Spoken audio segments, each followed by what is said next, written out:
नमस्कार, HNN news देख रहे हैं आप और मैं हूं आपके साथ सीमा चौधरी। खबरों की ओर करते रुक, जहां इस वक्त ये बड़ी जानकारी सामने आ रही है। दिवाली को अब ग्लोबल पहचान मिलने वाली है। यूनेस्को ने माना है अमूर्त सांस्कृतिक विरासत। ये बड़ी जानकारी आपको दे दे, यूनेस्को की अमूर्त सांस्कृतिक विरासत सूची में दिवाली को शामिल कर दिया गया है। पीएम मोदी ने देशवासियों को दी है बधाई। दीपावली हमारे देश की सांस्कृतिक और मूल्यों से गहराई से जुड़ा हुआ है। दीपावली भारत का प्रमुख त्योहार है जो प्रकाश के त्योहार के रूप में मनाया जाता है। यह अंधकार पर प्रकाश की जीत और धर्म की विजय का प्रतीक है। घर घर दीप जला करके, रंगोली सजा करके और खुशियां मना करके यह उत्सव पूरे देश में बड़े हर्षोल्लास से मनाया जाता है। अब यह यूनेस्को की अमूर्त सांस्कृतिक विरासत सूची में शामिल हो चुका है।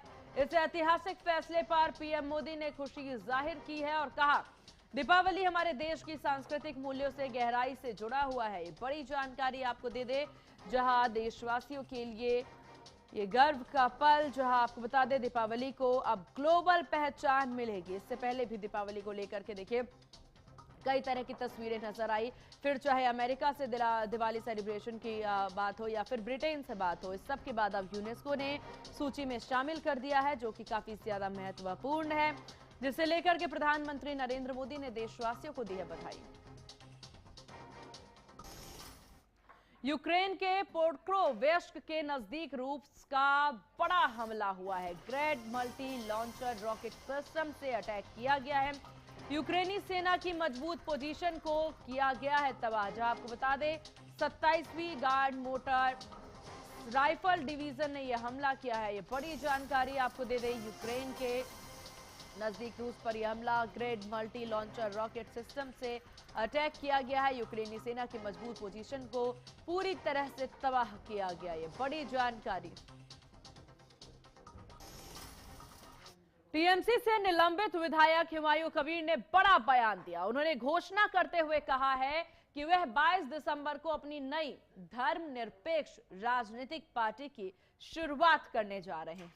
हुमायूं कबीर ने दावा किया कि पश्चिम बंगाल की राजनीति बदलने वाली और आने वाले समय में ममता बनर्जी मुख्यमंत्री नहीं रहेंगी। उनके इस बयान के बाद राजनीतिक गलियारों में हलचल काफी तेज है और इस विषय पर लगातार चर्चा हो रही है। धर्मनिरपेक्ष राजनीतिक पार्टी बनाने का संदेश जो है वो यहां पर हुमायूं कबीर के द्वारा दिया गया है। तो बड़ी जानकारी आपको दे दे, उसके बाद से पश्चिम बंगाल की राजनीतिक गलियारों में इस विषय पर हो रही है चर्चा, जहां उन्होंने साफ कर दिया कि आने वाले समय में ममता बनर्जी मुख्यमंत्री नहीं रहने वाली है।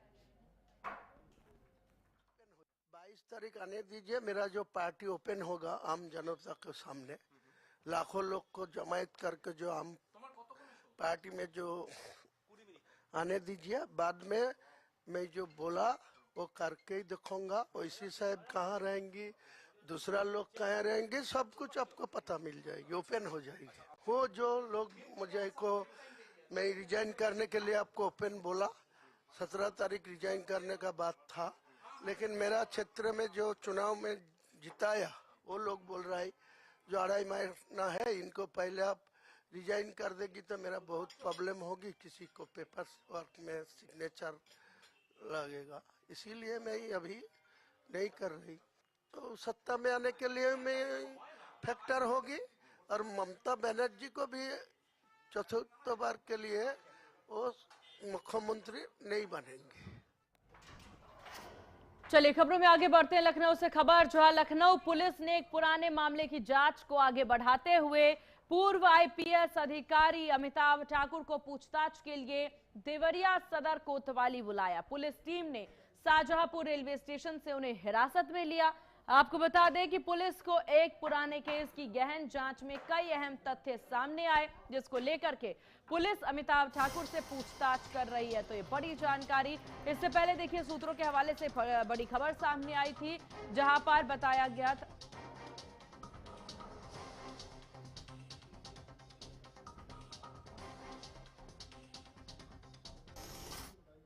खबरों में आगे बढ़ते हैं। लखनऊ से इस वक्त ये बड़ी जानकारी सामने आ रही है, जहां पर बीजेपी अध्यक्ष को लेकर के ये बड़ी खबर सामने आ रही है। 16 दिसंबर से पहले यूपी के नए बीजेपी अध्यक्ष का ऐलान संभव है। सूत्रों के हवाले से बड़ी जानकारी सामने आ रही है, जहां ओबीसी समाज से हो सकता है नया यूपी बीजेपी अध्यक्ष। केंद्रीय मंत्री पीयूष गोयल को यूपी का चुनाव प्रभारी बनाया गया है। ये बड़ी जानकारी आपको दे दें, 16 दिसंबर से पहले ये घोषणा, ये बड़ी खबर इस वक्त की आपको बता दें। केंद्रीय मंत्री पीयूष गोयल, तो केंद्रीय मंत्री पीयूष गोयल को यूपी का चुनाव प्रभारी बनाया गया है।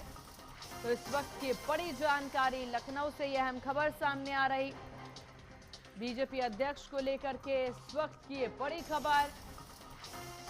बीजेपी अध्यक्ष की घोषणा हो सकती है। बताया जा रहा है कि ओबीसी समाज से बीजेपी अध्यक्ष को चुना जाना है। 16 दिसंबर से पहले यूपी के नए बीजेपी अध्यक्ष की घोषणा, जिस पर सबकी निगाहें टिकी हुई हैं। केंद्रीय मंत्री पीयूष गोयल को यूपी का चुनाव प्रभारी बनाया गया है। तो ये बड़ी जानकारी आपको दे दे, लखनऊ से इस वक्त की ये बड़ी खबर।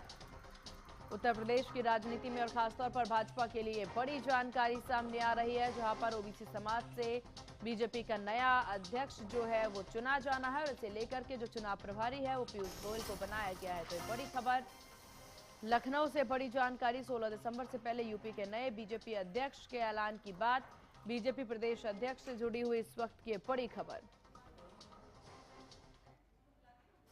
और खबर लखनऊ से, जहां लखनऊ पुलिस ने एक पुराने मामले की जांच को लेकर के आगे बढ़ाते हुए पूर्व आईपीएस अधिकारी अमिताभ ठाकुर को पूछताछ के लिए देवरिया सदर कोतवाली बुलाया है। पुलिस टीम ने शाहजहांपुर रेलवे स्टेशन से उन्हें हिरासत में लिया।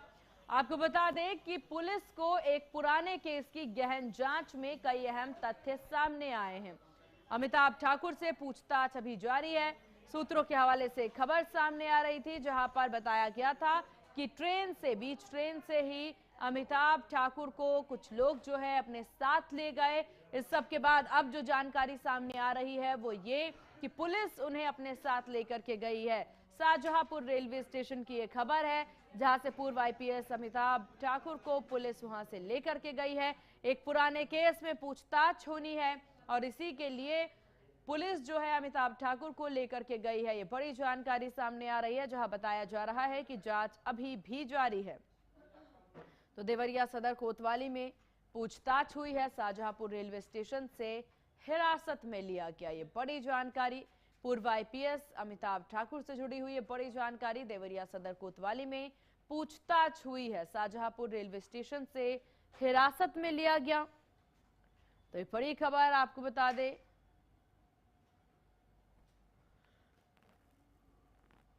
और इस विषय पर ज्यादा जानकारी के साथ संवाददाता विजय तिवारी फोन लाइन पर हमारे साथ।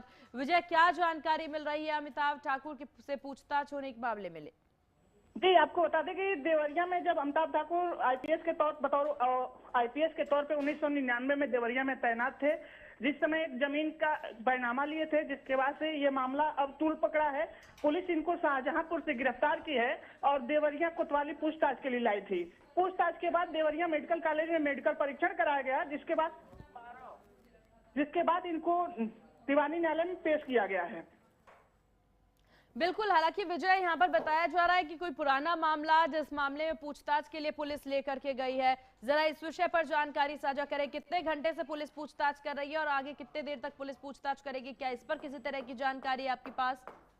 आपको बता दें कि देवरिया में अभी कोई पुलिस अधिकारी की तरफ से बयान नहीं आया, लेकिन सुबह 10 बजे से पूर्व आईपीएस अमिताभ ठाकुर को देवरिया लाया गया था, जिसके पूछताछ के बाद इनका मेडिकल परीक्षण कराया गया है। 3 बजे के आसपास में अब दीवानी पेश किया गया है। चलिए ठीक है विजय, आपका बहुत शुक्रिया तमाम जानकारी साझा करने के लिए। सीतापुर से खबर है, जहां सीतापुर में पीसीएस अधिकारी आरडी राम के खिलाफ अदालत के आदेश के बाद एफआईआर दर्ज की गई है। वहीं आपको बता दें कि एसडीएम समेत 14 लोगों पर गलत तरीके से जमीन के नामांतरण का गंभीर आरोप लगा है। अब इस मामले को लेकर के पीड़ित पक्ष ने अदालत से न्याय की गुहार लगाई थी। तो बड़ी जानकारी आपको दे दें, पूरे मामले को लेकर के पीड़ित पक्ष के द्वारा अदालत से गुहार लगाई गई, जहां पीसीएस अधिकारी पर एफआईआर दर्ज हुआ है। इस पूरे मामले में नियमों के खिलाफ जमीन नामांतरण का ये पूरा मामला जो है वो सामने आ रहा। अदालत के आदेश के बाद मुकदमा दर्ज।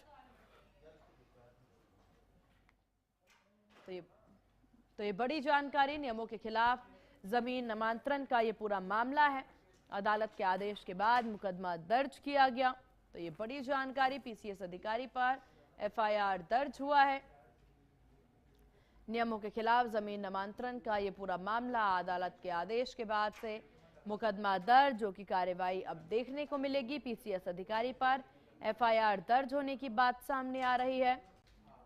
इस पूरे मामले में आगे की कार्रवाई पुलिस के द्वारा की जा रही है। तो अदालत के आदेशों के बाद से पूछताछ भी देखने को मिलेगी। हालांकि एफआईआर दर्ज हुआ है। तस्वीरें भी आपकी टीवी स्क्रीन पर देखिए, तमाम जो नाम हैं वो इस पर देखे जा सकते हैं। अदालत के आदेश के बाद से मुकदमा दर्ज कर लिया गया और इस पूरे मामले में जांच जारी बताई जा रही है। तो पीसीएस अधिकारी पर मामला एफआईआर दर्ज हुआ है। नियमों के खिलाफ जाकर के जमीन नामांतरण का पूरा मामला सामने आ रहा। और चलिए यहाँ रुकते हैं एक बहुत छोटे से ब्रेक के लिए, जल्द होंगे हाजिर।